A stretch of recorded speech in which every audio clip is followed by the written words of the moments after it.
Great Friday evening, everyone, and welcome to this week's episode of the Hearts and Men podcast, hosted by the Empowering Perspective community.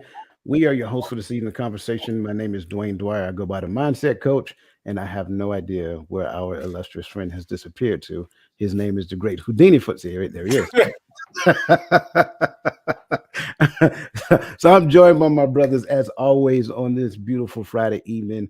Up top with me, I have the great Houdini himself, Mr. Roland Walker, also known as Poor Man's Dr. Phil, or as we always affectionately call him, the man of many hats. To my other side, I have my young brother, Brother Christopher McClellan, from across the table with Christopher McClellan. As always, he is the angry guy that is still learning. Below us, we have our brothers, Mr. Garfield Martin, the Uncle Junior himself, the host of the Uncle Junior Network, also known as the Consistency Coach. And by his side, we have Mr. Young Timothy himself, Brother Tawama Gaddy, the son of Timothy, also affectionately known as the Available Man. That being said, gentlemen, how are you on this beautiful evening? I'm well. I'm well. I'm I'm exhausted, but I like that because I see it as like another challenge that I'm like, you know what, I'm tired, but it's fourth quarter, baby. So let's go. So let's get this podcast on the road. Like I like it. Let's Tied. do it. Tied. Tied. Tied. Tied. He said he tired, boss. There No, you go. Tied, boss. Man, school started back Monday, so we went back to work last Wednesday. So this was like the first full day, So I was still getting up at 4 o'clock, still going to CrossFit and stuff. So it's like it's the first full week of doing all of that. Ain't no nap during the daytime and stuff like that now. So that's why. But Your body got to adjust. body's just adjusting. Body got to adjust. But I tell my body what to do. And right now, we damn- ain't got time to be tired. Right now, we got a podcast to do. And I can't come in over here looking like a sad sack and looking tired for Empowering Perspective podcast. You damn right. Did the North Carolina just come out? I can't you keep heard it. coming. You are damn right. yeah. Like that English was all. Bruh, let's We go. got it. We got it. But I'm focused because I took the day out to actually map out some stuff because I've been saying I got to do some stuff. So I had to take today where I can just say, okay, let me write this stuff down so that I can target it and focus on it. So I won't, because there's a lot of times you can focus on, oh, this is wrong.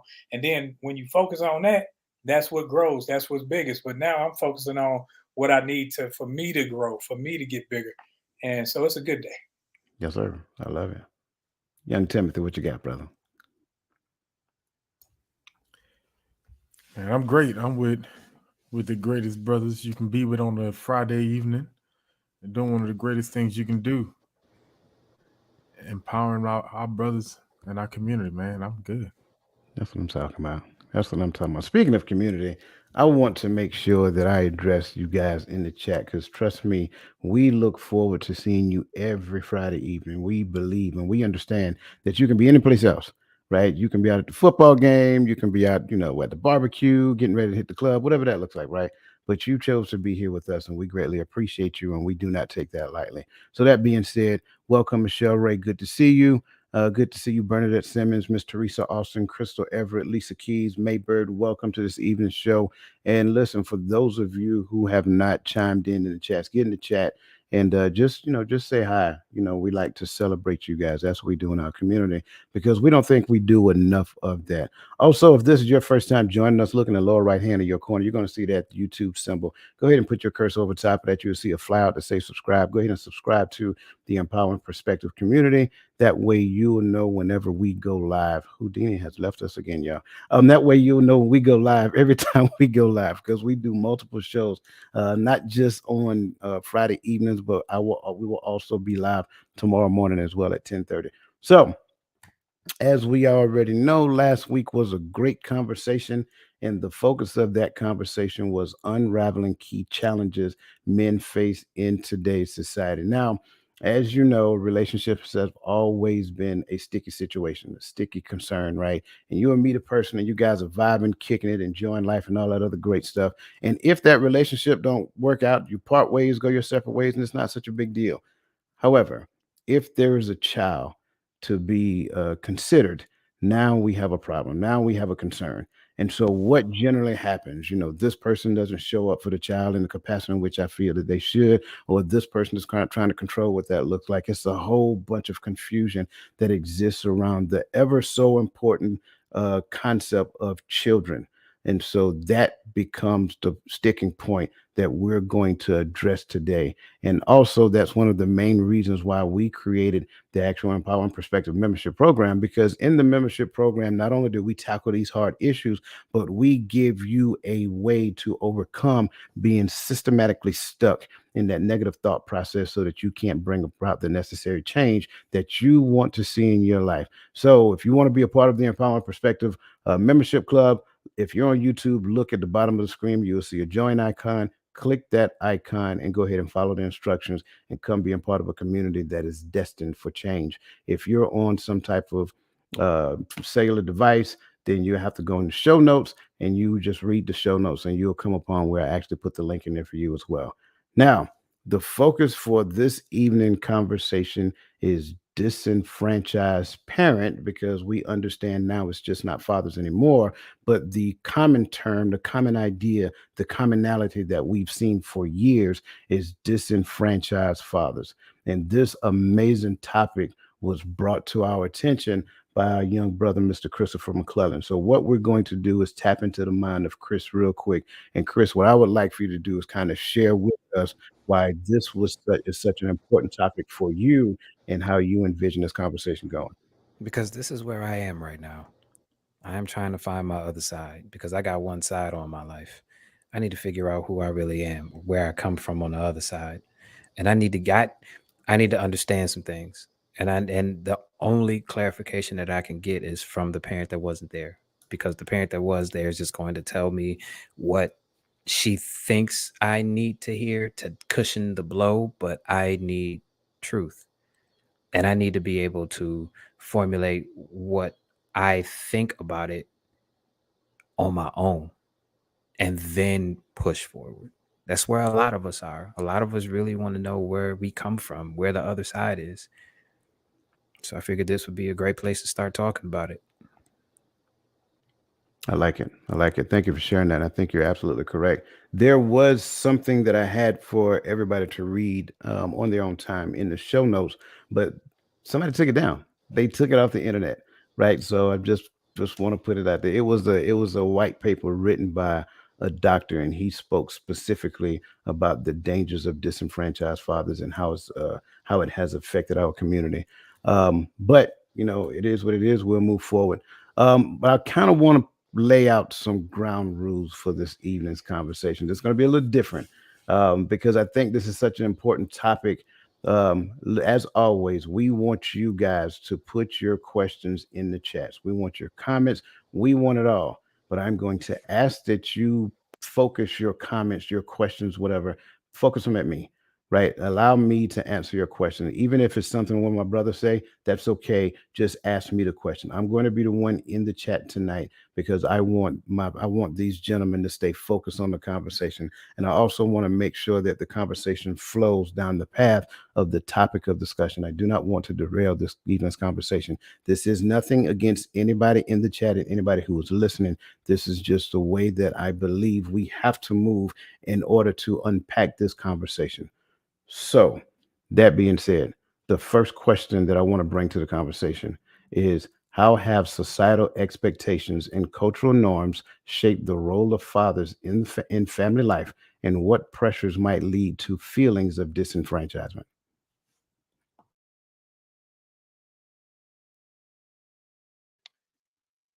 You started off with a body blow. Ooh. Like Lionel Richie, all night long, baby, all night long. I knew this was gonna happen. I knew.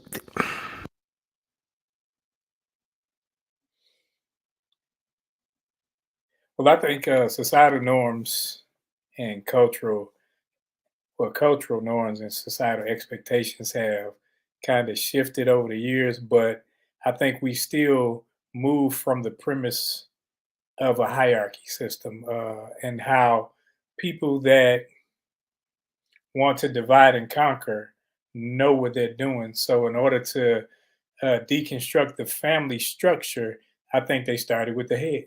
And when they started with the head, they said, okay, how can we, one, turn the family system against the male? Two, how can we make it so that it's harder for the male in society, whether it be prison, whether it be work, whatever it is? How can we place all these things on his back so that we can make it to where the mother depends on us, the children depend on whomever, and the father is in the system or within the system and working for their good? So I think it takes the family structure and nullifies its power.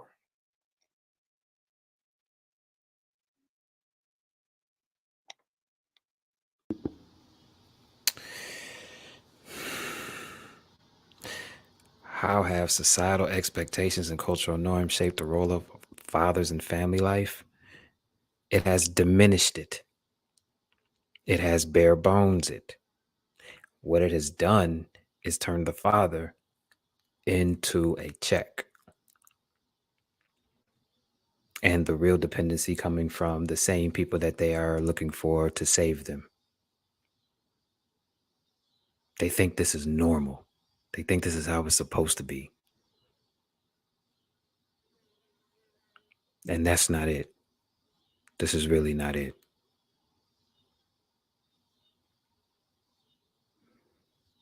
And feeling like you're not needed is the ultimate feeling of disenfranchisement when it comes to something that you know you should be doing.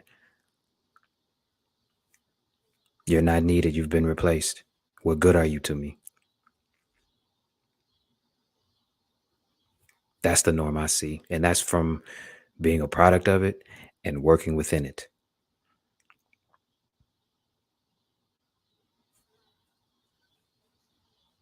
I'm I'm a little challenged by this question right here. It's a whole lot, even just the first part of this. So, how have societal expectations and cultural norms shaped the role of fathers? I think if we look at some of the societal expectations, on one hand, we see sometimes from women that I don't need a man, right? And then there's another part of that societal expectation is that men are supposed to provide. And that can also go hand in hand in a lot of cases with a cultural norm. In a lot of cultures, especially culture here, a lot of times men are looked at as they're supposed to be the providers and protectors. And a lot of times it stops there. But that's not what this conversation is about. But with that being said, I think with those societal expectations and those norms, I think what it causes sometimes is for men to try to pushed sometimes to levels and do certain things that they wouldn't necessarily normally do. So right now, let's just look at it. So a guy, just an average blue collar worker, right? He may not be able to provide the amount of income that society thinks he should make. So let's say society says that men should be making $100,000 a year, and that's what's pumped out there on social media. So that's what's being picked up. So now men can feel inadequate or feel like, hey, I can't do that. So now they're trying to create a family, but it's hard to marry a guy because he only makes $40,000 a year. So now he's not marriage material. So if men are not being looked at in some cases as being marriageable, or being the type of man that you would marry because he doesn't make, six figures and he doesn't meet a certain criteria, then at the end of the day, you can have families because you need mothers and you need fathers in order to have the family. So if the families and the people are not getting married, then it affects the overall family life. And I don't know where I was going. I think I kind of spilled off into something that maybe I shouldn't have. Um, but so I'll pause right there and not get to any of the pressures that might lead to the feelings of disenfranchisement. And maybe I'll come back to it and pick it up later. But I want to hear maybe what Chris has to say. Oh man, he rolling out. Oh, he got to go get that piece. I know what he's gonna do.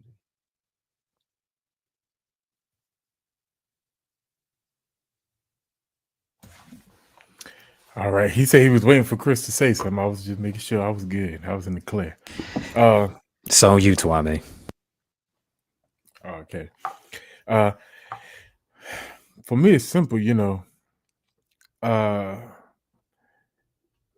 before I even say it, there are fathers who are not totally affected, by our cultural norms, right? There are mothers and fathers who are out there making it work, making it happen, right?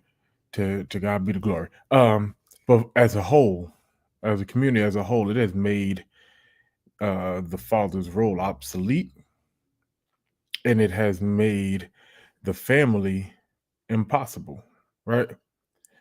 Uh, and this is just kind of piggyback to where Coach kind of went with it, because he went a little bit where I was going with it. Because if we don't have and this can get controversial, right? But this is, I stand on this. If you don't have a father in the home, do you really have a family? Right? Now I'm talking from a whole nother perspective. I think, as they used to say, argue with your mama, don't argue with me about that one. You're right. You're right. You're right. Because I do hear I do hear a lot of people, mostly women, say that a family starts with them and a kid instead of them and a husband. Mm-hmm. Absolutely. And that's how you start a family. So for me, I stick there. That made the father's role obsolete and the family life impossible. It's that simple for me.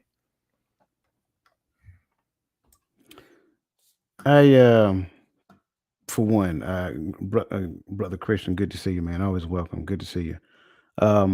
For one, I appreciate everything that was actually said, and I don't think anybody steered steered off anywhere, because I think you all are right.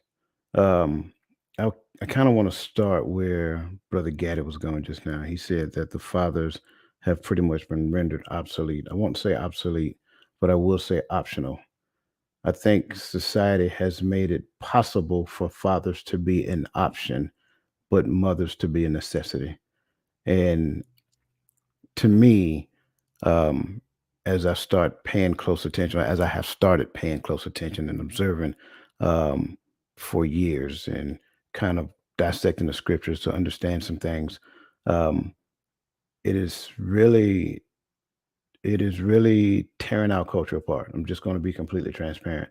Like, you have children grow up to be very disgruntled adults, and those disgruntled adults start life off with a negative concept because in their mind they're going to prove everybody wrong that has ever doubted their abilities, or I'm going to prove myself to be better than my father, or whatever that looks like. And that is not only counterproductive, but that is from a negative standpoint, because you have to understand as a child, you are a perfect mix between both your mother and your father. So when you render one of them an option, and trust me, I understand that some men, they behave in certain ways and they don't necessarily behave like they want to be a part of that child's life. But I will also say that people mature at different rates.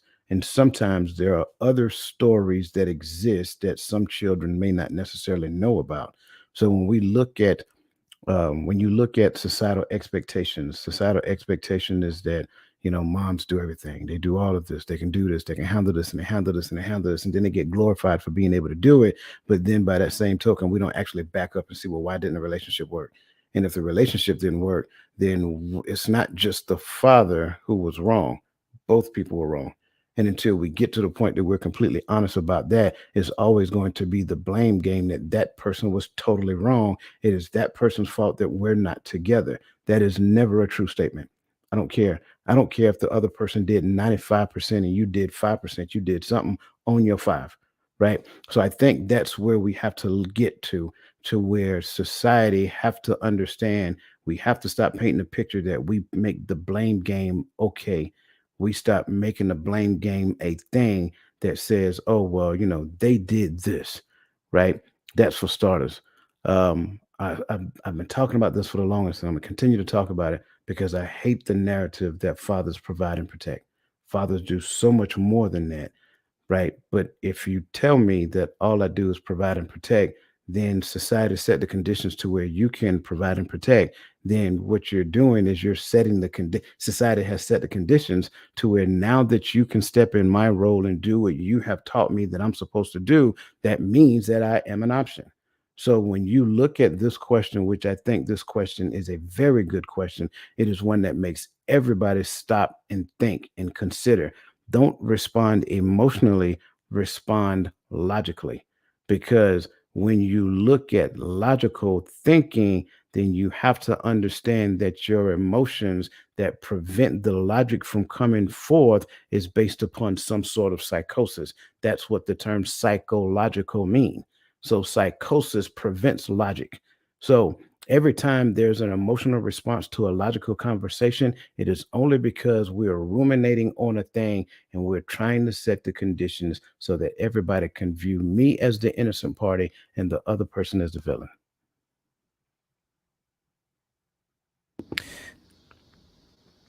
The words protect and provide are starting to turn into buzzwords. And you all know how much I hate buzzwords. I cannot stand them. Like, what does that even mean? Or is that something that you just spitting out of your mouth because you heard it on the internet a trillion times and it's baked in your subconscious? You understand what I'm saying? I hate buzzwords. But that was my tangent. I'm sorry. And I think you kind of felt it as Coach was talking. Well, at least I did. Uh, I think that term was created to put a limit or a capsule on the utility of men. This is all you. This is what you're Like worth, on, and this is like that's all we can do. Like, is that what yeah. you're saying? That's do that. Now get out my way, because I'm here. Mommy's here. Mommy's here. Now you give me check. All right, lock the doors.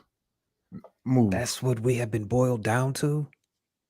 Oh my God, Mhm. I hate it here. I hate it here so much. Well, here's what I'm gonna say. Where you I'm gonna gonna go? I'm gonna twist it up a little Sorry, bit man. because I hate it I, here, bro. I think it would be fair to say, and I know, and I'm only saying this because I know that there are women who watch this too, and I know I'm not going to spin down it, but on the other hand, there are some women who say that we do more than cook and clean. You know what I mean? So to that, we understand what it means. We understand that there are more to women than just cooking and cleaning. And I think that there's a huge population of men who, on the other hand, we want to be seen as more than just, well, protectors and providers too. It's a lot more to us. You know what I mean? So Just wanted to throw that 2 cent in there. See, I think that a lot of us have been, because we've been taught by women, we've been around, a lot of us have been around women more than we have our fathers and those role models that should have instilled that positive source of masculine energy, that positive sense of self. So we allowed the same people to teach us through the mothers that wanted to divide us from the mothers, from the women. Uh, and I think it was one of my cousins. They had posted something on Facebook a couple of weeks ago, and it kind of disturbed me because it was a question. Somebody said, "I bet you if you put any man in a woman's shoes for 10 minutes, he would fold and all this other stuff." And so I didn't come at anybody, but I was like, "I'm not a woman. Why would I want to be in a woman's shoes?" My Like, why would position you even is say that nonsense? and as a man, this is what I have to do. But as long as I'm focusing on what you're not doing, I can't be doing what I'm supposed to do. And that's where we go wrong because I'm focusing on, well, I'm doing this part. I'm doing, well, dang, do your part. If your part calls for more, like in my house, I cook. In my house, I do the laundry. In my house, that's me. Not because that's necessary for my house. I can't sit up there and say, well, you the woman, you need to go in there and cook. Well, you the woman, or she can't say, well, you the man, you need to. No, we have to find out how we work as a family. But as a family, we got to say, man, what direction are we traveling? Because I'm never obsolete. I don't care if we are, like, I hate the term co-parenting because all that does is separate us to where we arguing over who doing what. That's another But one of those dumb terms I don't like. What's a exactly, co-parent? You cannot exactly. be I'm a half a parent. parent, stupid. Exactly. I'm sorry. I'm sorry. I'm sorry. Oh, I feel you. But and that's why I think that we have to make sure that we stay cognizant of everything that's going on so we won't fall into those traps just because somebody said it or somebody did it. I don't care what they're doing across the street. This is what I'm doing here. So now I can lead my family from here. And then hopefully it trickles over to whomever else. I like it. I like it, and I'm with you. Like I would tell you, I use the term co-parenting, and here's why. The only reason I use it because I prefer for two people to get in their mind that they co-parent than to have in their mind that the other parent is just totally absent. So if co-parent have to work, then I'm prefer to do that till they get to the point saying, no, we ain't co nothing. We are working. We are jointly working together as a parenting team, So it's right? So semantics, basically. semantics at this point. Yeah, I mean, Okay. I take bitter Kool Aid without no Kool Aid. You know what I'm saying? Like that's just kind of like how I see it right now. Like I think we got to crawl before we can walk, and walk before we can run. And right now we're at the place to where we're face down in the mud. We ain't crawling. We ain't even trying right now. We have this toxic competition that exists between men and women right now to where it is totally exhausting. It is exhausting every time I hear these terms that say, "Oh, we're going to segregate and we're going to promote segregation over here and we're going to promote segregation over here and then we're going to take another term and then this term we're going to add a male or a female to the front side of it because it needs that adjective for that term to be a thing."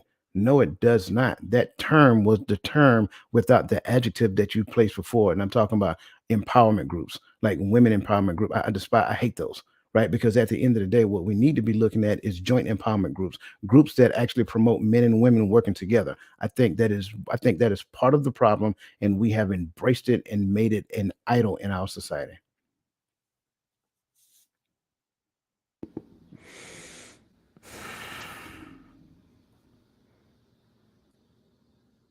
The competition part is real, and I think that's where a lot of times, well, I would say that's where sometimes it goes astray. You see it even in marriages after a certain time. It's like it's in competition. It's like, look, we're not in competition with anybody, and maybe it's because certain type of men, they have a certain level of confidence, or they know who they are, or whatever, like that. So it's like if you know you can fight, like I don't need to talk, like I don't need to fight you. You know what I mean? I can fight, I can whoop you. So like I don't need to pick at you and press you and stuff like this. But I guess maybe if you feel like you're weaker, that you feel like you have something to prove. But and I don't know if that's what it is in certain cases, but Yes, I think that is what it is. That is what it is.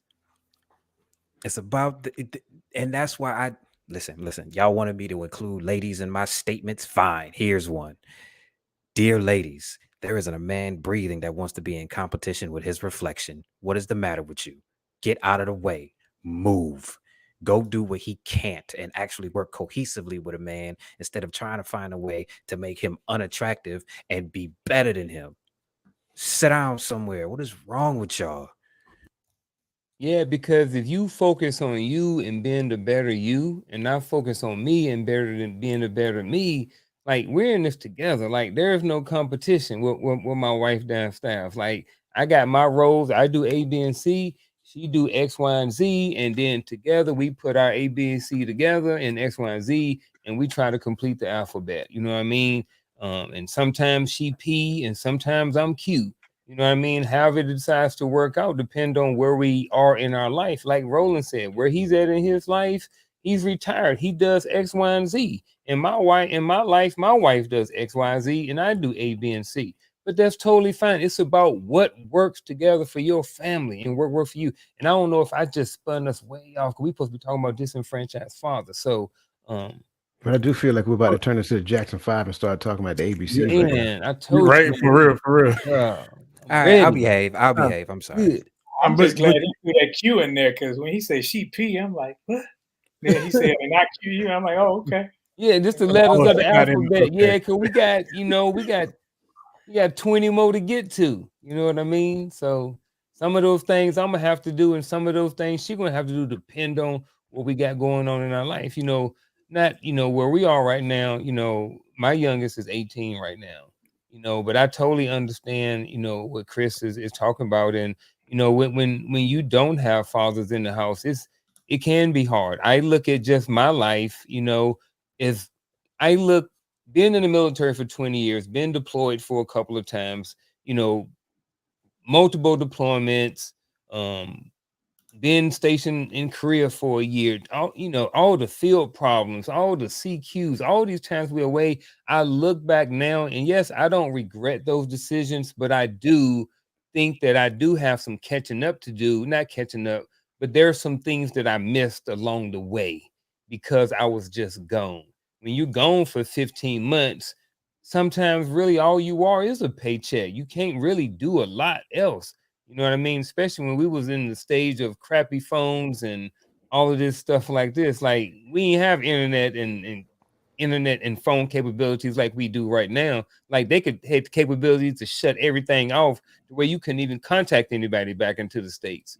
So I spent a lot of time growing up trying not to be like my father, only to find out as I got older that I wish I would have spent more time trying to learn from him and be like who he was to the core, not his behaviors and his devices that were part of his life.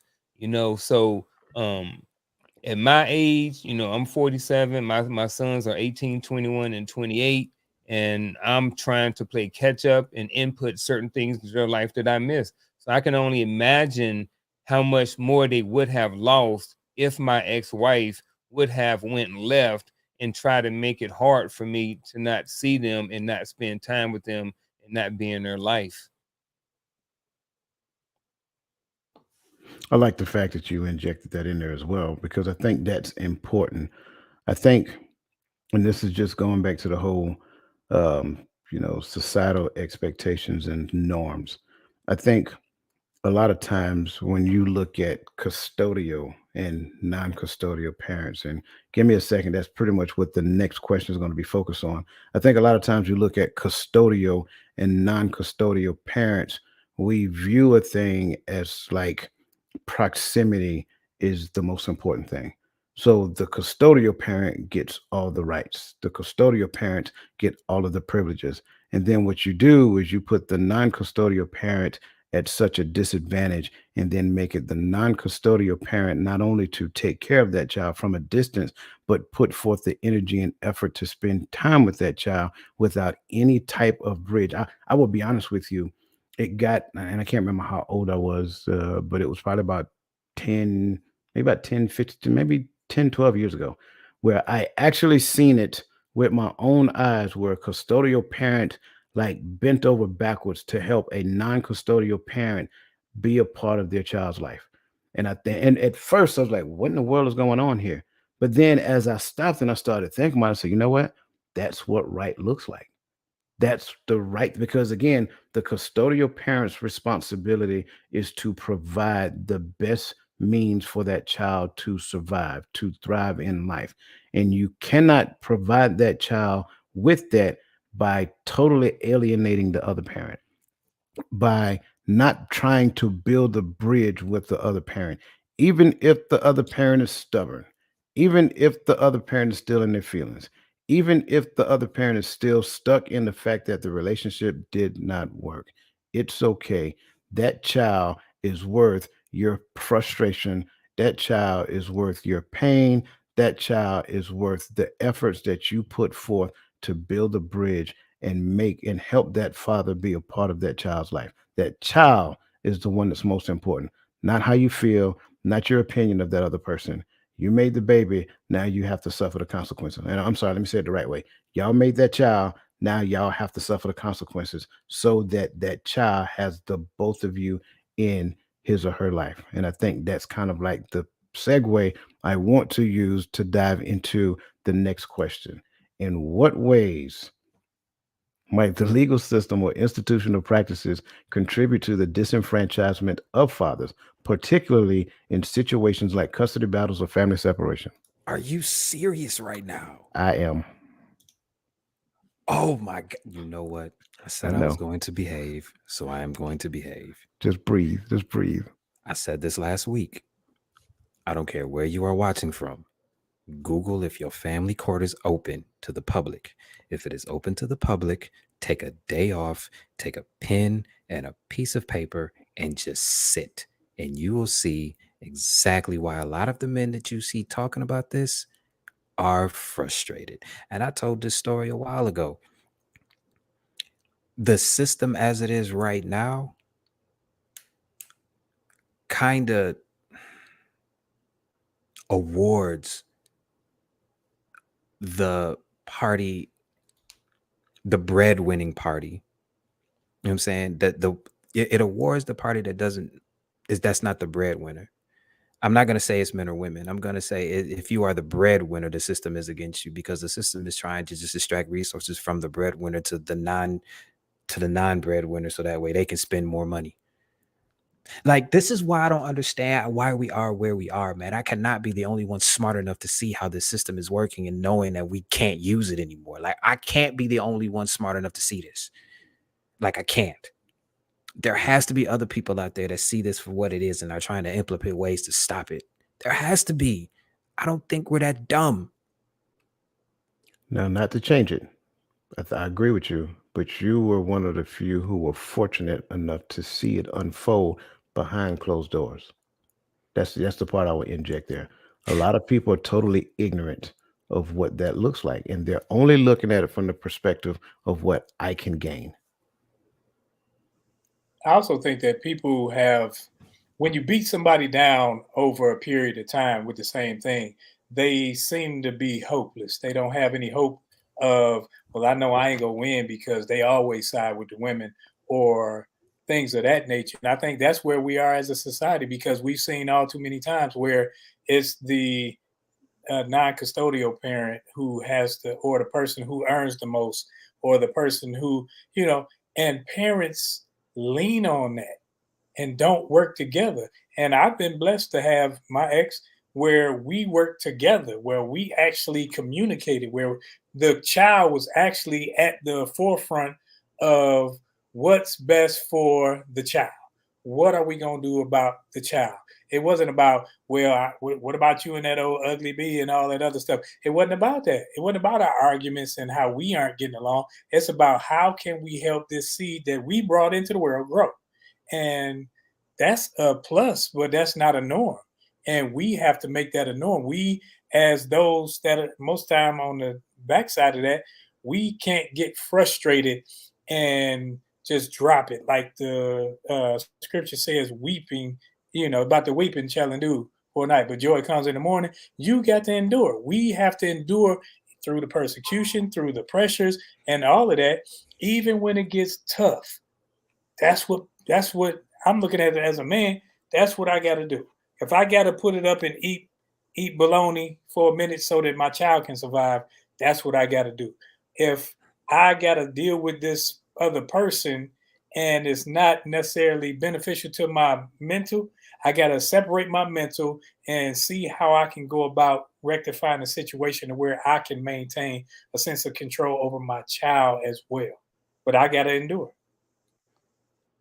I think we can Google or look up studies and pull data and show how in many cases the legal system, especially in the divorce, is not in the favor of men.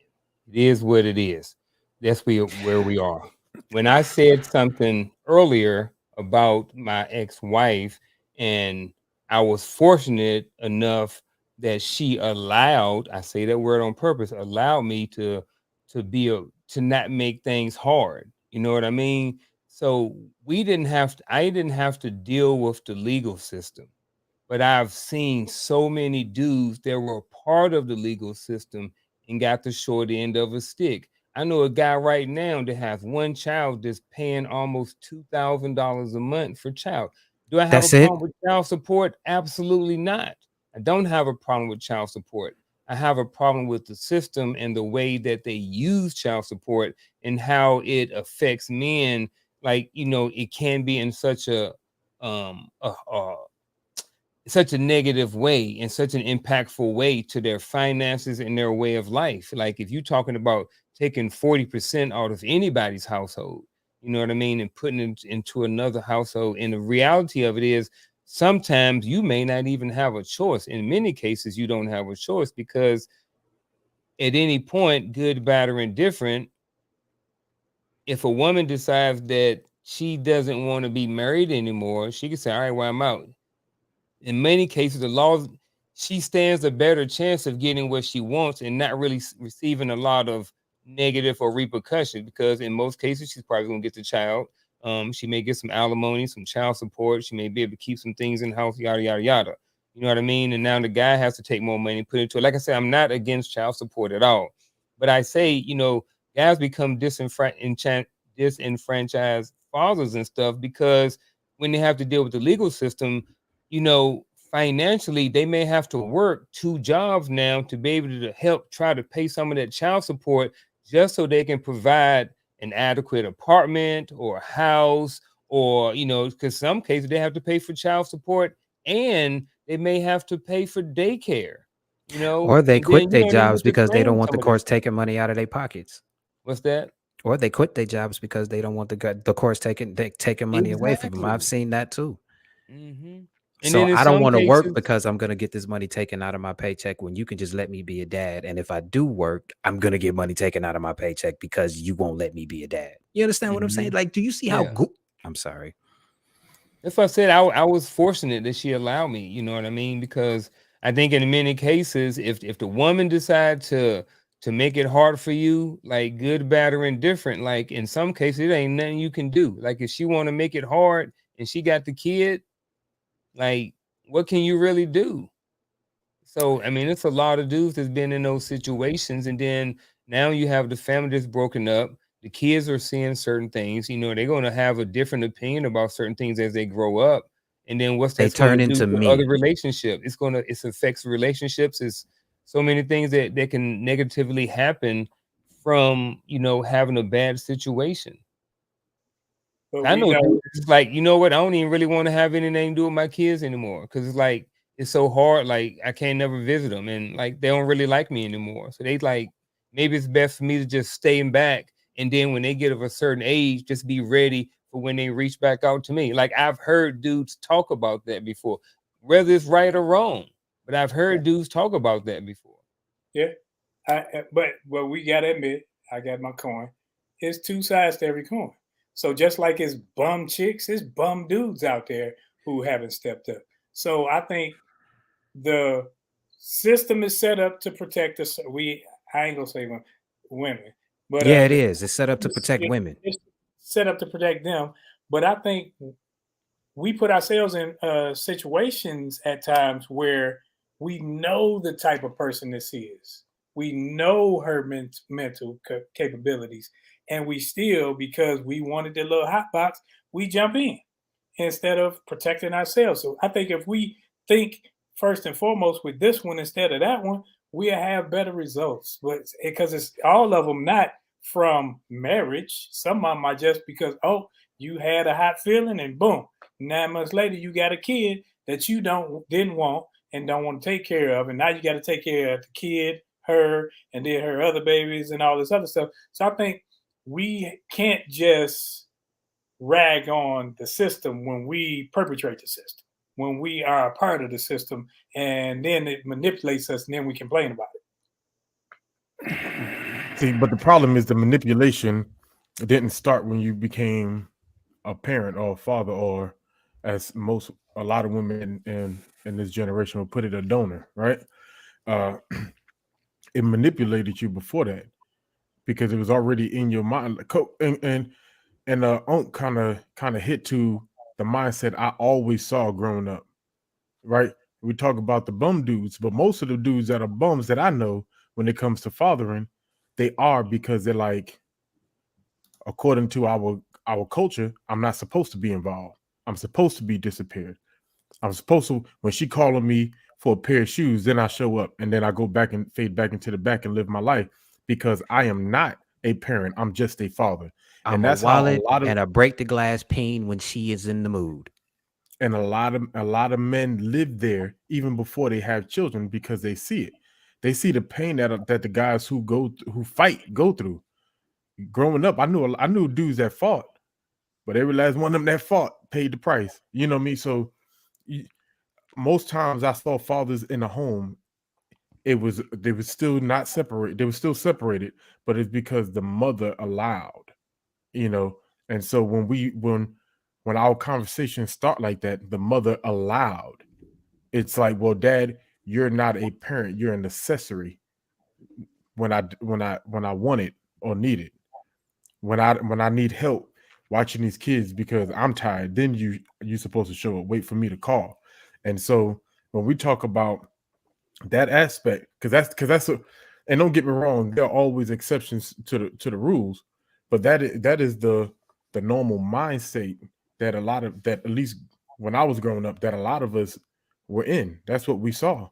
Shoot, Unc brought up, the whole, well, maybe I fade to wait until they grow up. You remember me calling you and telling you I was almost there because I got a wife and kids over here I got to take care of, and you trying to throw me in jail because of lies and stuff because you want the power.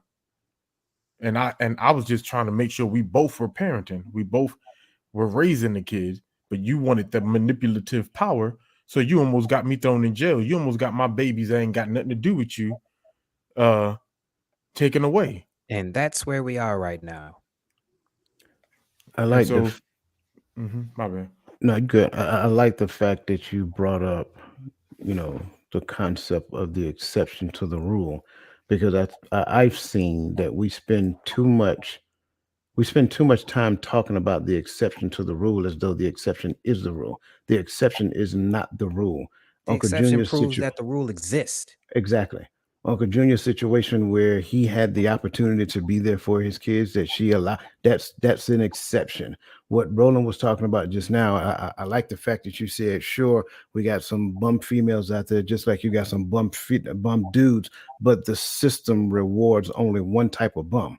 So the bum dude will always be punished. The bum female should get to use the system to her advantage.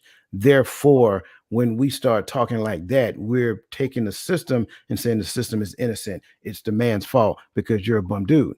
So I'm not that person that's actually going to allow that to go forth, because we have to understand the system is the enemy. And every time we take the system and put it between the mother and the father, we're just as guilty as the person who created that system. And we're 10 times more as guilty because the system is not going to have to atone for that child's upbringing. I am. That's the point that I'm making right now, because I And think go ahead, Chris. I'm sorry. I'm saying, and if you really want to do that, and I hate it when and people hate it when I do this, but if you actually look at the stats, y'all are the most active amongst cultures in family lives. So the whole idea Big that facts. the Yes. whole idea of this is trash. You understand what I'm saying? The whole idea. If no matter where you go, I when I cite my sources, I go to different sources and I mash them up and I do like a overall moving average. If 8 out of 10 men in our community are active in their child's lives, or at least breaking their necks to try to be. You understand what I'm saying? So to even say that, to even bring up deadbeat dads, I don't understand it when there's so many men out there trying to actually fight to be in their kids' lives. But you want to look at the two that's sitting over there twiddling their thumbs and don't want nothing to do with it. You understand what I'm saying? I can't stand that. I really can't. I can't stand that. I think we beat that whole deadbeat part up because of hurts that we've had and how It's a we buzzword. I don't even consider it a buzzword because some of us got some ain't shit parents. I'm just gonna say it plain and simple. Like I grew up with come on, that's what I seen every day. That's what I seen in my community. That's what I saw. Like with the men. Now I might have seen some teachers. I might have seen this dude over here, but locally, what I'm looking at. Okay, this dude he hopping and moving, and this dude he's selling dope. He drop off some money, but the regular what you see then turns into you start to see it through the lens of your mother, through the lens of that woman who's hurt, through the lens of that woman who's damaged, through the so you start to see it through their lens and you start thinking, man, everybody ain't nothing. Instead of looking at it like, man, he just has some issues. He not really a ain't whatever dude. He has some issues that he's trying. But we don't see that because it's not pretty. It's not a pretty picture, so we don't even focus on it. But I think that if we stop allowing systems to control us, systems to control whether or not this is my whatever, then I can say I'm doing what I need to do. I'm raising my child to the best of my capabilities for now, and hopefully I can move from this place and move them higher. But just because I'm not doing it to your standard at your level doesn't mean I'm trash. And that's what we focus on. We focus on what other people has told us is trash. That's the point I was going to get to. As soon as you got finished, I was going to ask a question, right? And I've heard it so many times. We'll talk about these dudes that are out here doing good for themselves. They got a good job. They got a nice car. They're taking care of their kids based upon your understanding because you're not in that situation, nor do you see it all the time. But we'll say all the time that the worst thing you can do to yourself is compare yourself to someone else. But yet you will compare your perception of fatherhood to a person who you believe is a good father, not the one that you actually made the baby with. And then will say, well, the one I made the baby with is a terrible father compared to who? Your father? Your father wasn't that good.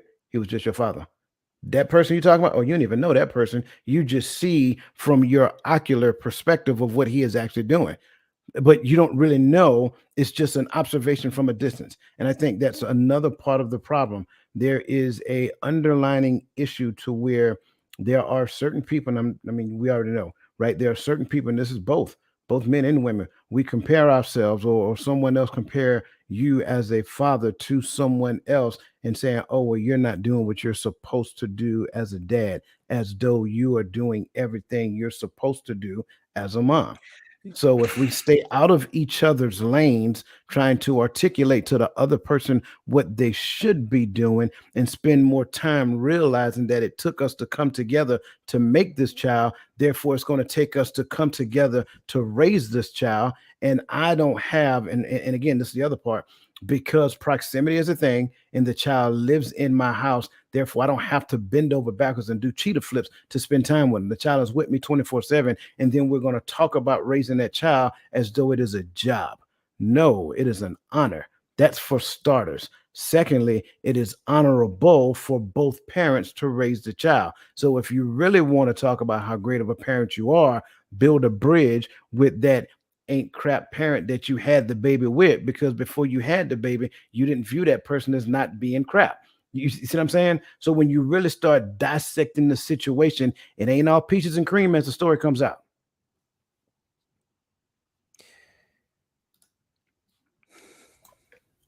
So I think what we have to do when we having these conversations, because it's hard to kind of get to the nitty gritty, but the problem is we don't advocate for family in our community. And here's the problem starts when we deal with it as mommy's time and daddy's time. And we don't think, and the problem is we don't think that that's confusing or that's disruptive to that child. And we're comfortable with that for our feelings. Nobody advocates family. We get into this conversation a lot, and nobody says, well, what does it look like to be successful? Or what does a marriage typically look like? Because most times we break up marriages because it don't look like what we wanted it to look like. But most of us don't know what it looked like because most of us don't come from two-parent homes. So based upon how you feel it's supposed to go, is that so nobody's truly out here advocating for the family. And so we get right into the jump of this conversation, because as you was talking to, because I was thinking whenever a man is involved, and it's obvious that he's involved in the parenting of his child, he's a good father, but then on the flip side we say, but mommy's playing both roles in the home. Like, no, there's just not a father in the home. We got to get out of this mindset of thinking that one party is both parties, and now we have created a substitution for a man in the home, because mommy's being mommy and daddy. She ain't being husband and wife. Happy Father's Day. Yeah, right. So we create this illusion that it doesn't work if mommy's not there, because it's not two, but it works if mommy's there alone. No, it's just not work. It's broken. This is just broken. And we don't speak from that perspective. So you have to get back to and for me, that's why I look at it like it's broken, because we don't never talk from the perspective of how do we stay a family? How do we how because the first problem is we made a you and I situation a me and the kid situation. No. No, you're good. You're good. No, I'm glad. I'm glad. When Roland said Happy Father's Day, I smirked, because my friends list on Facebook and Instagram gets smaller and smaller every year, because I delete every woman that comes across my freaking timeline wishing herself Happy Father's Day. You know what? I don't even want that type of energy in my news feed. Look, real talk though, Chris. I think I posted this year. I asked the question. So where are the men who are advocating, the men who are fathers, single fathers, or whatever word you want to use? Where are the men that are advocating to say, hey, I'm a mom too? Where are the men advocating for credit on Mother's Day? And you probably got a bunch of crickets, because it don't exist. We don't do stuff like that. Exists. And I'm not trying to make it about male and female. I was just flipping to see the other side. No, I'm just saying, like, to post a status like that and a question like that, there had to be crickets, because men don't do that. Dads, fathers don't do that. They just go be fathers. We don't. And to keep it real, a lot of times they don't even want to be celebrated. They just want to be dads. I just don't want to have to cook on Father's Day. Right. So here's the other piece. Here's the other piece I want to bring to this conversation before we move on as well. Stepdads. Thank God for stepdads. Thank God for a man who raises somebody else's child, but you are not their father. As a stepdad, it is also your responsibility to advocate for the father. Like, I used to ask my stepdaughter whenever we would come to South Carolina, are you going to go spend time with your dad? That is an honorable thing to do. It is also honorable to raise another man's child as your own child, but never make the mistake that you are the father. And mamas, please stop saying, I seen somebody sent me something and it was nerve-wracking, to where there was a 16-year-old talking to his mom. She was sitting on the porch, and he wanted to know about his dad, and she got upset because he wanted to know about his dad, and she kept saying that, well, and for the sake of conversation, let's just say his name was John. She's like, well, John been a father to you all these years. Why are you asking about your dad? He said, because I need to know about my dad. I'm at the age where I'm there's some things I want to know. Well, John has, John, well, John, no, we got to stop doing it. You're pulling him, or you're pulling that child. I want to say him because it's her as well, especially her.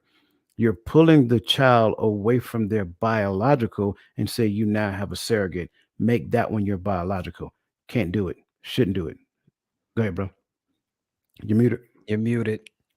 I've had to deal with that actually because my stepdaughter's father had gotten out of prison after 18 years or so or whatever, and I'd been in her life that whole time.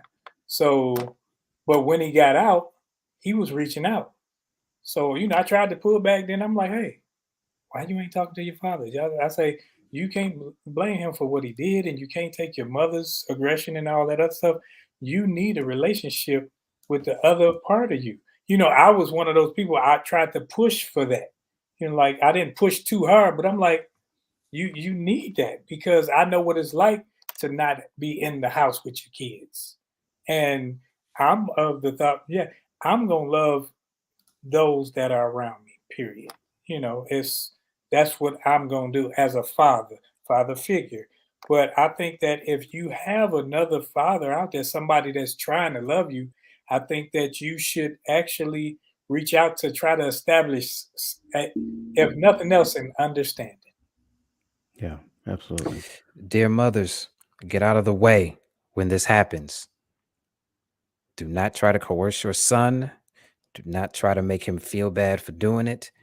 And do not be afraid of him formulating an opinion that isn't favorable to you after he receives the information that he receives from the other party.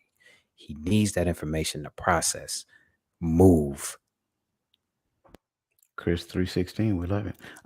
So I was asked, brother Chris, Christian, I'm sorry. I was asked, do I feel we answered your question? And my response was, I'm not 100% sure. I know we touched on some things, but I think there's some things we left off the table. So I wanted to bring this up.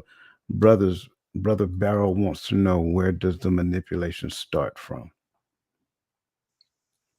I would say one. Now go ahead, I, Ray. I'll just give one example. I think sometimes manipulation starts when someone's trying to gain control, in whatever situation it is. There's a thought or something that goes in their head. It's like, hey, look, I need to get control of this situation, and it don't always have to be a bad thing. But I think it can start in some cases with the need to have control over something. Or someone. Or someone. The manipulation starts when you play a card and that card don't go your favor, and you got tools at your advantage to make the other party do what you want them to do. So you feel like you're in control of something. I'll give you a date. July 4th, 1776. Declaration of I was Independence. going to do it. When America was established, it was established on certain principles. And when those principles were established and they had their amendments and the Constitution and so forth and so on, it placed us in a certain position.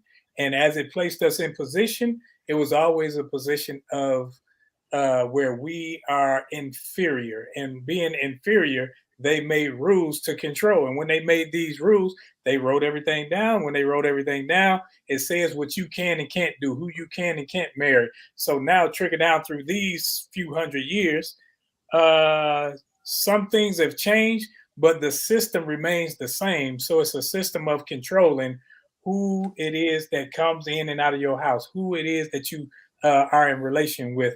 And as long as they control our families, it control our narrative.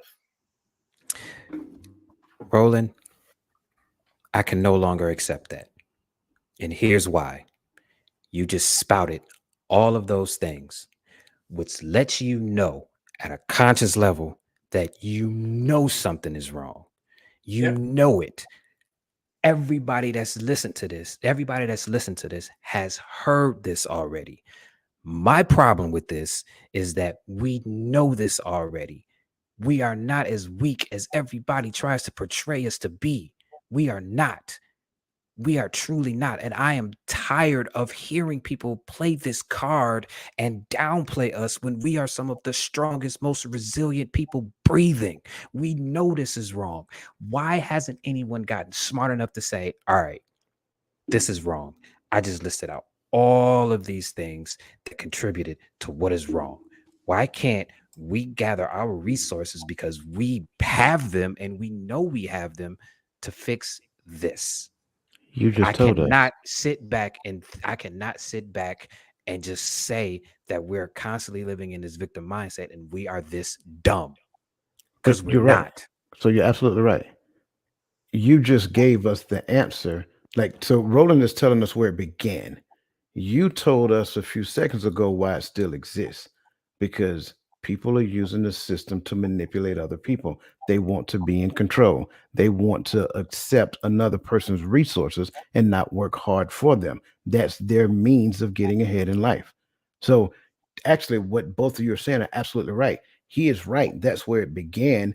But what you said before we got into this is also right, because even though people know it, they don't want to change it, because when they change it, it evens out the playing field. I think it's going to change real quick though, because But people, you're starting to see more women pay alimony because they're out earning men and outpacing men. You're starting to but see it. that's It's going still to under change. the same system. See, what needs to change is, I'm with you, where we have to have a collective resources, but we don't do that because we don't trust one another. We trust other people. Master's ice is colder than ice, and we still have that mentality as a collective. And it's a few of us that think outside the box, like, man, let's do this and let's do that. But then the majority gonna say, I'm comfortable, because people don't like being uncomfortable. People don't like having uncomfortable conversations. People don't like those things. And that's why they say, well, it ain't bothering me. Yeah, you ain't got the kids in your house, but what about your neighbors? What about the people across the street? They need this. But we say, no, I'm comfortable living in my house. I'm not in the projects. I'm not on Section 8. So I will leave it alone. That's what we do as the masses. I want to add to what you're saying, because this is the part that gets under my skin. You actually have, and I'm gonna say it. I'm sorry, y'all get mad at me later. We actually have people who stand in the pulpit and they will pander this behavior without actually saying the right thing, right? Putting forth the right information that brings the family together as a unit. But they will tell you to utilize the system. They will tell you to get ahead or get over on another person, as opposed to focusing on the family coming together and reshaping the mindset according to what the scriptures actually say. Why? Hmm, I'm not going to get into that one on here. However, there's a reason for that as well. Um, so yeah, Christian brother, as always, man, we appreciate your questions, man, and I hope we at least scratched the surface of it and gave you some more insight to that question, because that is a powerful question for a young man to ask. And again, I want to make sure I'm saying it. There are some people who don't know. They're totally oblivious to the conversation that we're having, because they don't find themselves in those social circles to have those conversations. They stay on the conversations like you've seen them on TikTok, and those conversations exacerbate the problem and continue to make it worse. So kudos to you, young brother, for asking that question. Moving along, because we're a little over an hour right now. The next question that we're going to bring to the conversation is, how do the feelings of disconnect or disenfranchisement, which simply means taking something away from a person that is rightfully theirs, disenfranchisement, impact a father's relationship with his child, spouse, or partner? And what ripple effects might this have on the family unit? So I'll jump out there first, just to get it started. So the feeling of disconnect or disenfranchisement, and I'm gonna speak from actively dealing, right? Um, the feeling in and of itself can sometimes turn into the feeling of hopelessness. the feeling of uselessness. Um, a lot of feelings. I can go down a laundry list, right? That I'm not going to spend too much time doing.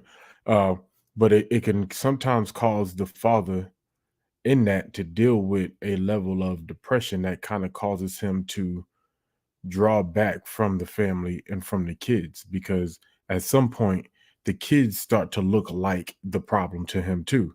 When he see the kids, he sees the manipulation, he sees the drama, he sees, and that begins to tear away at the child. Because when the child does get excited to see daddy, and daddy's drained, or daddy is burnt out with the situation and not necessarily with them, then they kind of sometimes the child can often feel like it's either their fault why it's not working with daddy, or they feel like daddy just don't care about them, and mommy's right has been all along. If mommy's been one of those who's, oh, your daddy ain't this, your daddy ain't that, so when you get when we deal with this, it affects every aspect. It affects, yeah, and it definitely affects your household as well, because if you're remarried, it's a toll on your spouse to watch you go through this fight, or to go through the fight with you, because it affects them too. It's an attack on them as well. It's attack on the house you building with them. So it become a stressor. And there's some, not saying all, right, and I don't even know what's the percentage, but it can often cause some women who are married to men going through this to have a resentment for those children. And now those kids are not comfortable going to daddy's house because Miss Miss so and so, or Auntie so, some people make them call them auntie or whatever. So and so don't like them. So when we just got to be careful with this, because it affects everything attached to that man, and it always leads back to that child. We do these things and we don't realize every as it affects the partner, as it affects the home, as it affects the income, as it affects the father, it comes back to that child 100% of the time. I like what you said, and I want to add too, but I want to stick to the partner situation. As said individual in this question right here, as they move forward, let's say for this situation, it's the guy, you know what I mean, he's moving forward, and now he's dealing with, like you said, the ex-wife, and the children from the previous relationship, right? So now the new woman in the situation, if stuff is not good, I mean, that can potentially hinder his ability to, get a certain type of woman that he may like, or even maintain a healthy relationship with someone, because there's all of this negative energy and stuff that's going on with the ex-wife or the ex-girlfriend, and the children, and the situation is going on. So like you said, now the new wife or the new partner has to somewhat deal with that, and that can be challenging for the new partner. And sometimes people may not want to take on that role, because I mean, I don't know how many times I've heard on TV when, when people are talking about, who they want to be with, and they say, well, I'm okay with dating somebody with kids. However, they can't have a bad baby mama, or they got to have a relationship with their child or something like that. So this can definitely affect the future relationships that you have with people going forward. And that's definitely one of the ripple effects that it can have on not only your family, but your children's family, and what they see and what they observe. Like, you think I got kids. So my kids not only saw me with my ex-wife, like my oldest son is 28. I was married to my ex-wife for 19 years, and I've been with my current wife together for about 8 or 9 years, somewhere around. I'll do the math later on, so I won't get in trouble. But anyway, with that being said, my kids saw me with my ex-wife for a lot of the time, but they also saw me with my new wife. So they're going to be able to take experiences and different things that they saw in that life and this life, and it may be some negative things that come with that. Like my son, one of my sons already said, I ain't never getting married, or He's talking about, it's gonna be a long time before I get married. And that may be because of the fact that I've been married first, and then like someone else said, is that I don't know if I honestly taking some accountability right now. I don't know if I did enough, growing up talking about family and how important family is. You know what I'm saying? Just to be honest, I don't know if that was like, mine was like, hey, do right in school, do the right thing, and get up and do your homework. You know what I mean? I don't know if, me teaching family was something that was really at the forefront of my conversation that I've had with my children, just to be honest. And, so when someone said that, it made me think a little bit, and I know I'm gonna think about it more, once the show goes over and into the future. I can't go back and change the past, but it is something that I can do a better job of going forward. I'll just bottom line it. The men stop. They just stop. I am not going to fight with you anymore. I'm not going to fight with you to be a dad. I'm not going to fight with you to do the things that I am supposed to do as a man. You are putting up way too many walls for me to do this one thing that you need me to do, whether you want to believe it or not. I'll tell you a quick story. Had a friend of mine, married, 3 beautiful kids, all by the same dad. Lovely. She did it right. She left him because she wasn't happy. And she decided to say that she can do everything by herself and she don't need him. And it festered in him and it festered in him until he just said, all right, prove it. And he stopped. That could be something that happens. That could be a ripple of the a ripple that can flow through the whole family unit. He stopped because I kept telling him that I didn't need him. And now I need him. You understand what I'm saying? I see that a lot too.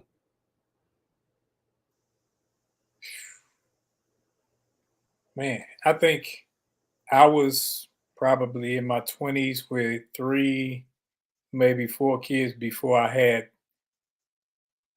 positive, what I considered a positive example of what a marriage looked like, of somebody to try to teach me what a man should do, a husband should do. I was already had a bunch of kids. I already had a wife, and I'm just trying to figure this thing out. And that's one of the problems, because we go through life where we don't have these examples. So the feelings that we have is like we disconnect, we shut down. Like Chris was saying, we back off. We just, okay, this is gonna happen anyway. So do whatever it is that you're gonna do. And we just, it's almost like, okay, we give up on our families at times because we think that that would be best. And I think sometimes it's selfish, because for me, I think it was a selfish feeling, because I think I didn't want the hurt. I didn't want the pressures. I didn't want the arguing. I didn't want those things. So it was easier for me to just back off and say, whatever, just take this check and do what you're gonna do. And then being in the army, hey, I'm in the field, I'm deployed, what you need, here you go. And as long as I didn't have to actually face those things, it was easier for me. So it impacted me mentally, where I would think, man, if I would just, this is me, I would literally think, if I were to die, if I were to die by even my own hands, they would get this check. They would be better off. That's what I would think. And sometimes that's the dark places that we go because of the situations that we found ourselves in, and not knowing how to deal with those pressures. I But believe can you worded that wrong. And here's why I'm going to say that. You said you gave up on your family. Sounds to me like you tried, but there were obstacles put in your way that prevented you to do it, so you just stopped trying.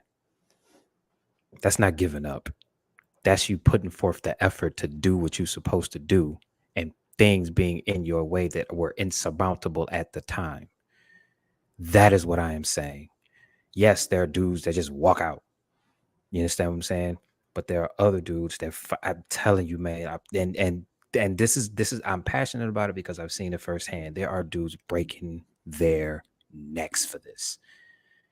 And they just decide one day this is costing me too much money, and the money that I'm wasting on here, I could have been spending with my child if she wasn't so hard headed. And they just stop. Which is the question I was actually about to ask you, because as being someone remarried while my kids are still growing up, sometimes I feel like me fighting for my 2 kids and putting my other 3 kids and my wife in jeopardy is selfish, because it has almost gotten my baby, her 2 daughters, while they were infants, almost got snatched away due to pretty much as a casualty of war, right? Sometimes And the only winning move is not to play. As frustrating as I know that sounds, as disingenuous as I know that sounds, I gotta agree. You have to look at it like this. If you have, and so listen to Roland talk just now. He sounded like everything you said, bro. It sounded just like me. Like I literally had those exact same thoughts. I literally was that frustrated. Like when you guys started talking in the beginning, like when this happens, you feel like a failure. You feel like you failed at life. That's really what it feels like. You failed at life. You feel like a failure as a father. You feel like a failure as a man. Like you have lost. Not only have you lost your spouse, but you've also lost your legacy. You know what I'm saying? And then even though the relationship does not work, you're still trying to do your part as a father. And you guys know my story. I was paying child support and still flying. And I'm catching flights, I'm booking hotels, I'm getting rental cars. So every time I'm traveling, it's a $1,500 bill on top of the child support I had to pay anyway. And at a certain point, it became taxing. And oh yeah, I can throw in the house because remember I told you guys that I left her with the house that she was supposed to refinance after 6 months, and 3 years later she still had it. And then she decided she was going to start paying the mortgage late. So not only we're fighting about this thing, but we're fighting about this thing, and then it's like all these different things that she is leveraging against me simply because I am trying to do the right thing. Not one finger was ever lifted to say, hey, this. So it also looks like this because I know we like to say, well, I never stopped him from seeing or spending time with their kids. But let me ask the dumb question. Did you empower him? Did you empower your kids to reach out to him? I used to get phone calls like, hey, did you call your son today? I'm sorry. Not only am I older than you, but I didn't come at your birth canal. You're talking to the wrong person. How about ask your son, did he call his father today? I just walked in the house from work.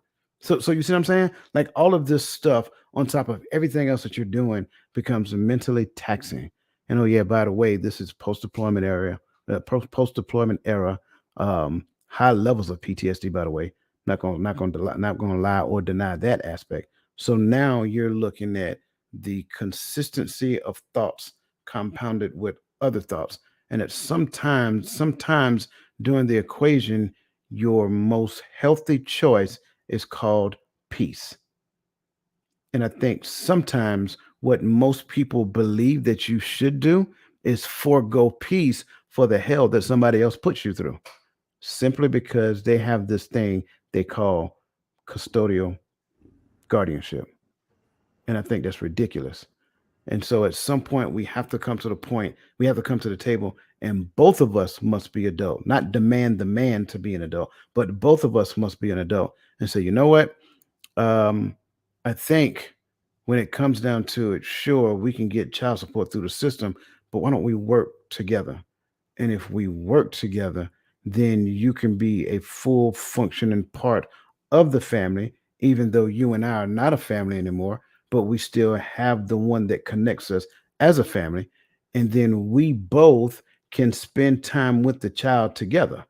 That way, the child feels that they have a healthy, cohesive parenting unit, which is exactly how it should be. So when Roland, you articulated what you just said, bro, I was right there with you. Everything you said, I felt it. Not just in that conversation, I experienced it myself. I actually had a conversation with myself in my house by myself. If I wasn't here, everybody else would be better off. It's that bad. See, that's why I didn't like the fact that you called it giving up, because it sounds like you, Coach Tuame, y'all fought. There's nothing wrong with fighting. There's nothing wrong with doing what you need to do or what you're supposed to do within the system to be a part of your child's life.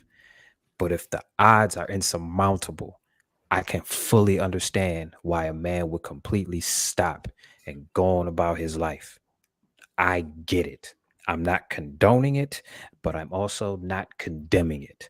I understand. And what and this has to happen. Like, we need people who are not affected by these conditions to stop speaking.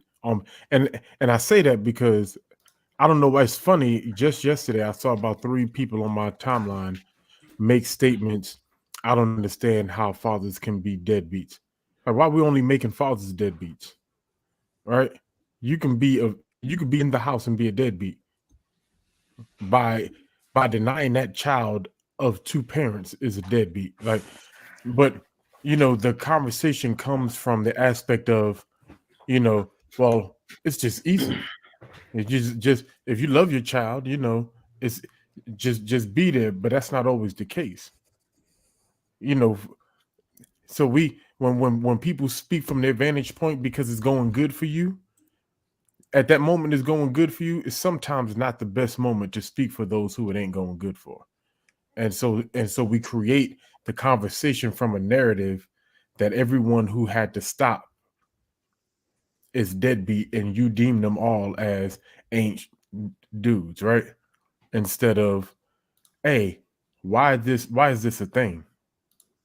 I think Chris brought it up earlier. I agree with Roland's synopsis of where it started, but I also agree with Chris. Now that we've recognized it, that it's a thing, why is it a thing? How do we Since we're stop the making it most a thing? educated, shut up. Come on. Because, man, this makes me sick. And this is why I'm always angry. You cannot know what I know and see the things that you see and not be angry at some of the stupidity that people think is normal. This is stupidity, but this is I got some normal in our stupidity for community for you. some reason. Go I got ahead, some Unc. stupidity, and it may be real. So I definitely related to some of the other things I heard, and I actually wrote down this, and this is truly what I experienced, and I have verbalized it so many times. I was willing to sacrifice my entire relationship with my sons so they could have one with their mom. I was totally willing to do that, no matter what. If it mean that I was the bad guy, if they looked at me like a POS or whatever, I was like, you know what, I'll do that because I want them to have a relationship with at least one of their parents. So if they wasn't going to have it with me, at least have a good one with your mom. So I tried my best, and I didn't do a lot of bashing her and being negative toward her or anything. As they got a little older, they asked certain things, and I kind of cleaned it up for them and threw it back at them. You know what I mean? But at the end of the day, that's their mom. You know what I mean? Just because it didn't work out with me, it ain't my job to expose her for everything that she did. Just like it ain't her job to expose me for everything I did or didn't do. You know what I mean? Certain things that happened in our relationship was just between us. And everybody don't need to know, good, bad, or indifferent, So I don't necessarily feel the need to tell my kids everything, but but what can happen, back to this question, some of the ripple effects is that, your kids can look at you. Well, a ripple effect could be you on one hand be willing to sacrifice your relationship with your child just for the sake of your the other person or even your child at the end of the day. So because, by the time I got divorced, it was okay as far as how things went, but we had already broken up 2 or 3 times and split up and got back together in between all of those times. So it wasn't always peaches and cream for me. You know, when we split up, like it was bad. You know what I'm saying? So, and we was in different states. I was in the army, you know, so it was rough. I didn't get to see my kids, you know, and it wasn't like, I mean, I think we didn't even have Skype yet the first time we split up. So it wasn't a whole bunch of communication. See, I think a lot of that communication that we aren't privy to, we hear about later. Because when my daughters moved in with me when they were in high school, I hear conversations that their mother was having concerning me. And they felt some type of way when I'm like, hold up, no, this is what's going on. I had conversations. You in high school, we can talk now. And I had to talk to them. And now they had a disdain in them for their mother. And I had to check that. Because as a father, I don't care what your mama doing, that's your mama, you're gonna respect her. So you never will disrespect your mother in my presence. I don't care what she's doing to herself, what demon she's got, whatever, you're not gonna disrespect her. Now, how she treats me, hey, let her do what she does because she's doing it from a hurt place. But that's your mother, that's my ex, and it's my ex for a reason. So, and that was one of my exes. So, now my second one, we didn't have that, and I don't have to say it because she be on here. Matter of fact, she on here now. But I don't have to say it to clean it up. But we didn't have those problems because it was always okay, let's facilitate what's best for the child. But the children hear things, they know things, they hear those conversations when you talking to your cousin, your auntie, your friend, and you talking about, yeah, girl, he was doing this, that, and other. And it'll come out because they'll tend to have a lack of respect for the father and what he tends to bring to this relationship or this family dynamic. I love it. I love it. Shout out to MJ. Always a pleasure to see you on the platform. Always welcome to come through. And as well as everybody else, again, as you can see, this is one of those very difficult and much needed conversations in our community. That's what it's all about. It's all about strengthening our community and getting better as we progress forward. This brings us to, as always, our bittersweet moment, and we're just gonna kind of go around the horn. We ain't gonna do nothing. We're not gonna do nothing formal tonight. Just gonna open mic. You know, whoever wants to go ahead and give their final thoughts. We're not gonna even do a cameo. Just straight from the platform like this. So, gentlemen, just chime in and give your final thoughts as you feel. I'll spark it. Fine. Um, my final thought is simple. We live in a society where behaviors are being championed and behaviors are being cancel worthy. So, in order for us to circumvent that, the only winning move is not to play. Dear men, be very, very careful with your seeds. Very careful. You carry the spark of life.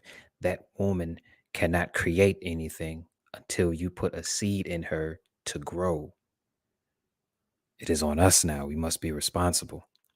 To all of my fellas out there who are products of single mom homes and are looking to go have the conversation with the disenfranchised father, go see him. Go see him and go get his response and be objective about it, because he may say some things that does not paint your mom in the best light. And a lot of the things that he may tell you may actually contradict a lot of the things your mama told you, and vice versa. So you have to be open minded and you have to give both of them a little bit of grace because they are going by what they knew and what they were taught. That's my final thought. I'll go next. I'll roll with mine. I think it's important for men to do whatever they need to do to make sure that they have life set up in a place for when something like this happens. If you ever find yourself feeling like you're in a disenfranchised father, I think the better you are, I guess what I want to say is it is, you know, life is full of ups and downs and roller coasters and stuff like that. And in many, as you look at this panel, there have been at least 4 marriages up in here, and there's been at least 4 divorces. There's 5 people up in here. There's a high percentage chance, even if you just looking at this data right here, that you may end up in a situation and you may feel like at some point that you're a disenfranchised father. So what I would say is try to build yourself up, not necessarily brace for it or look for it, but just try to do what you can if you're a younger type of guy to just kind of um build a certain type of foundation that will help you, self-care, resources, different things like that. So when and if something like this comes up, you have more of a cushion and the fall may not be as hard.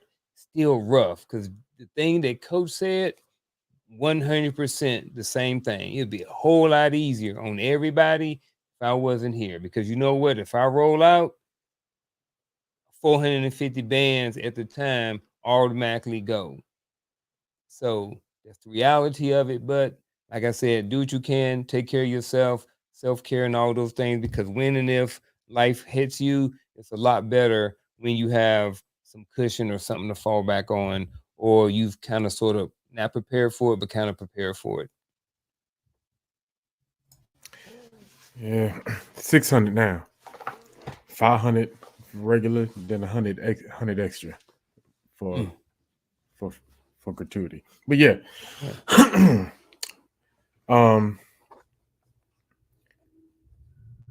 it was simple until it was time to talk, because this is a conversation that is really hard to streamline, right? But I'll start here. I say this: a lot of our women were misinformed. It is not a flex to raise children without one or the other parent. Just like it ain't a flex for a man to raise kids without a mother, it ain't a flex for a mother to raise a child without a man.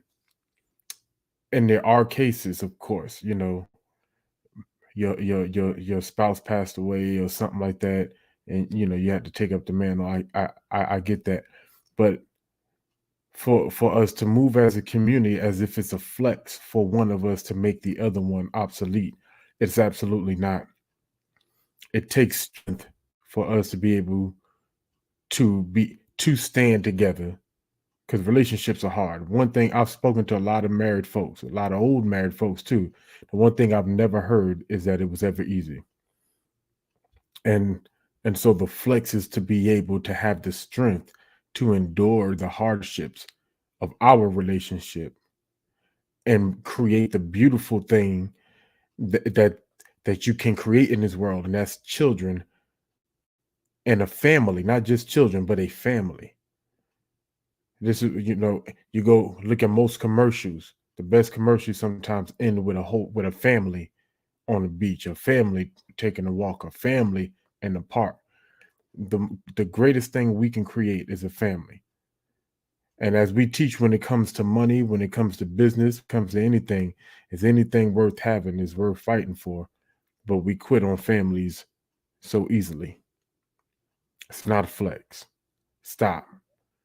The only way we raise healthy children or a healthy community is if we reinstate the idea of our family.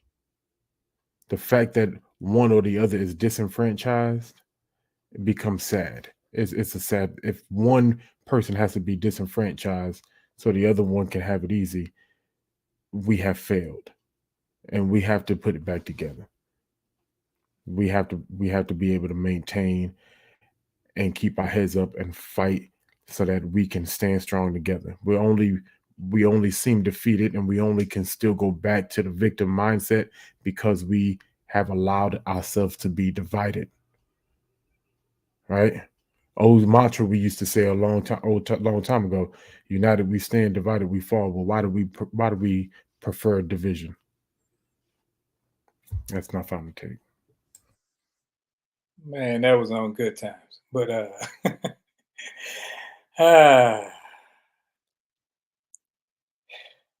I think first and foremost, if we're talking to men, before you think you can become a good father, a good man and a good father are the same thing.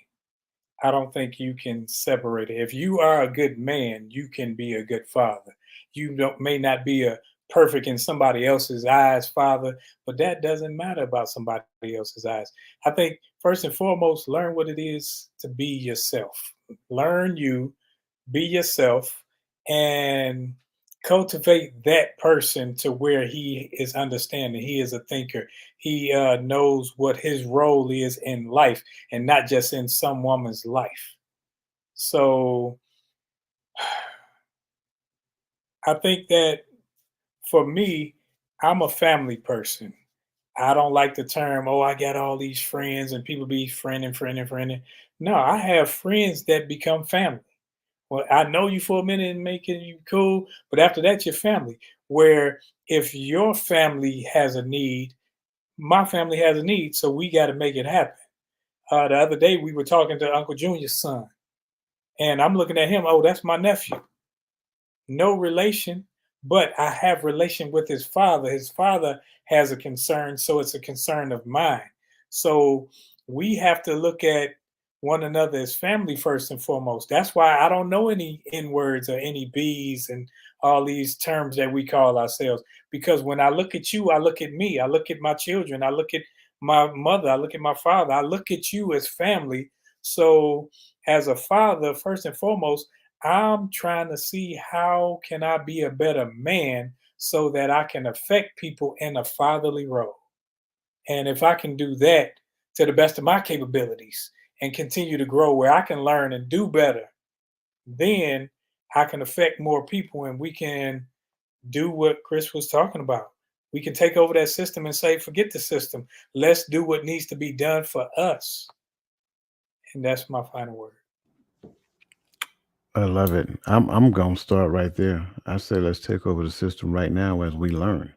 You don't have to wait, right? Just let's build this airplane in flight while we're in flight. That's what I say we do. Stop choosing the easy wrong. That's for starters. This is where I want to go as we're starting to close this out. We exist in a space in a time where we have superimposed the word love with like. Love is not like. And because we believe that the word like equates to love, what we do is we play the popularity contest when it comes down to parenting. And so, because I want to be the most popular parent, I want all of the kudos for everything that I do. I want to be the center of attention. And I'm just going to render the other person as being obsolete because when my child does good, it's all because of me. Me, and me. I'm, and I pray that anybody who has listened to this, I'm not talking to you, but that person I just described should have never had a child because you are too self-centered to focus on the child. That's why the father can't get in and be a father. Well, good, bad, or indifferent. It doesn't really matter.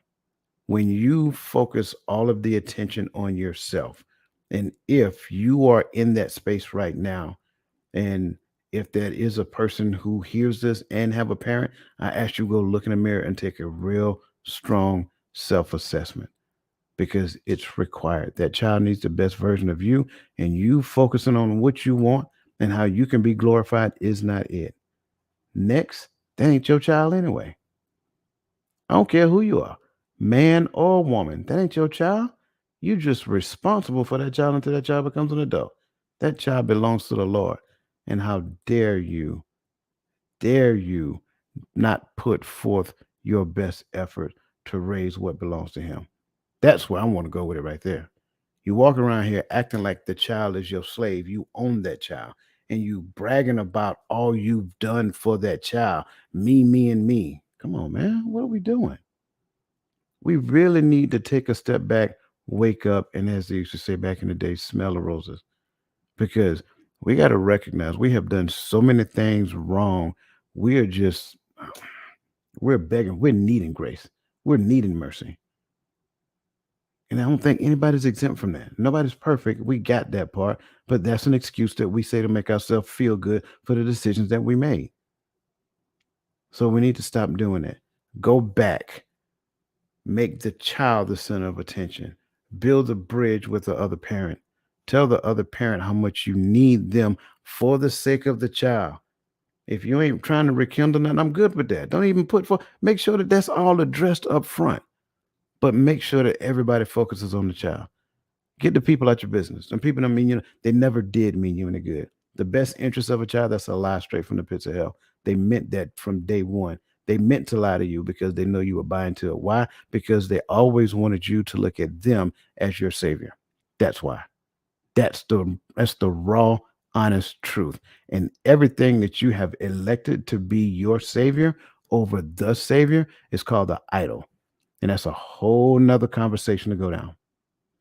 So I'm just gonna leave it there. And you know what? This conversation needed to be that heavy. It really did. So that being said, man, listen, I want to say this in closing. We appreciate every last one of you. We value you. We love you. Again, like I said before, if you're on YouTube, look at the top of the screen. I left you guys a gift, something that you can use for the rest of the week going forward, and be intentional about it. I'm going to try to do that more frequently. I know I kind of got out of the habit of it, but I want to get back into doing it. So that being said, man, you guys have a great rest of your evening. Don't forget tomorrow morning, 10:30. We'll see you then. So, with that being said, have a great rest of your evening. I'll see you tomorrow. And then from there, you have a phenomenal weekend.